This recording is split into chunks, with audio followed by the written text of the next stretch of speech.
எல்லாருக்கும் வணக்கம் மக்களே, நான் உங்கள் சஞ்சு. டிஎன்பிசி குரூப் 4 எக்ஸாம் எழுதுற மாணவர்கள் எல்லாம் இன்னைக்கு வியாழக்கிழமை ஜூன் 6ஆம் தேதி நான் சில பண்ண வேண்டிய விஷயங்கள் சொல்றேன், அதை மறக்காம பண்ணிடுங்க. குரூப் 4 எக்ஸாம்க்கான ஹால் டிக்கெட்டை இன்னைக்கே போயிட்டு பிரிண்ட் அவுட் போட்டுருங்க. 2 காப்பி போடுங்க. அதே மாதிரி கலர் செராக்ஸ் வேணும்னு அவசியம் கிடையாது, பிளாக் அண்ட் ஒயிட் பிரிண்ட் அவுட்டே போதும். முதல் பேஜ் மட்டுமா எடுக்கணுமா இல்ல 3 பேஜுமே இருக்குன்னு கேட்டா 3 பேஜ் இன்ஸ்ட்ரக்ஷன் பேஜையும் சேர்த்தே எடுங்க. ஓகேவா? ஃபர்ஸ்ட் பேஜ் மட்டும் போதும்னு அவங்க கேட்டாலும் எக்ஸாம் ஹால்ல நீங்க 3 பேஜையுமே எடுத்து வச்சுக்கோங்க. 2 காப்பி எடுத்து வச்சுக்கோங்க. கலர் செராக்ஸ் தேவையில்லை. அதே மாதிரி 2 பென் வாங்கி வச்சுக்கோங்க. நான் சொன்ன மாதிரி ரோரிட்டோ, ஃபேண்டாப்ளோ இல்ல உங்களுக்கு எந்த பென் சௌகரியமா இருக்கோ அந்த பெண்ணை வாங்கி வச்சுக்கோங்க.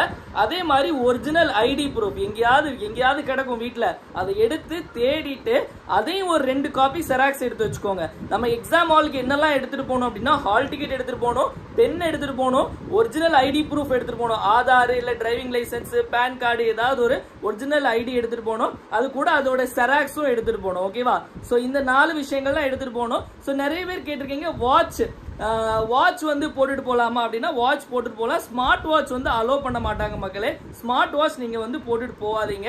ஏதாவது நார்மல் அனலாக் வாட்ச் மாதிரி ஏதாச்சும் ஒன்று கட்டிக்கோங்க. ஸ்மார்ட் வாட்ச் அலோ பண்ண மாட்டாங்க, அதனால ஸ்மார்ட் வாட்ச் கேட்டாதீங்க.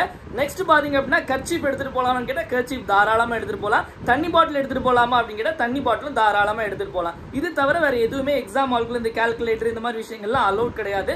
சோ சீக்கிரமா காலையில 8:30 மணிக்கு எக்ஸாம் சென்டர்ல போய் உட்கார்ந்துருங்க. ஓகேவா?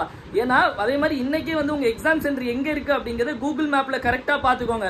ஏன்னா ஒரே நேம்லயே வந்து 2-3 ஸ்கூல் இருக்கும் அந்த சுற்று வட்டாரத்துல.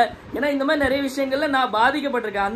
அந்த கஷ்டம் கடைசி நேரத்துல உங்களுக்கு வரக்கூடாது அப்படிங்கிறத சொல்றேன். அதே மாதிரி எக்ஸாம் ஞாயிற்றுக்கிழமை காலைல போய் செராக்ஸ் கடைக்கு ஓடி பிரிண்ட் அவுட் எடுக்க இன்னைக்கே அதெல்லாம் வேண்டாம். இன்னைக்கே எடுத்து தனியா எல்லாத்தையும் செட் பண்ணி வச்சுக்கோங்க. பென்னு, அப்புறம் அந்த ஹால் டிக்கெட் செராக்ஸ், அதே மாதிரி நெக்ஸ்ட் நமக்கு வந்து அந்த ID proof xerox, ID proof எங்க இருக்கு இவ்வளோத்தையும் எடுத்து வச்சுக்கோங்க.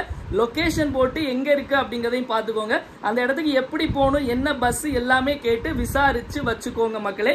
8:30 மணிக்கு ஞாயிற்றுக்கிழமை காலைல 8:30 மணிக்கு அந்த எக்ஸாம் சென்டர்ல இருக்கணும். அதனால மறந்துடாதீங்க. அதுக்கு தகுந்த மாதிரி எல்லாமே பிளான் பண்ணுங்க. நன்றி, வணக்கம். வாழ்க தமிழ், வளர்க தமிழ்நாடு. All the best.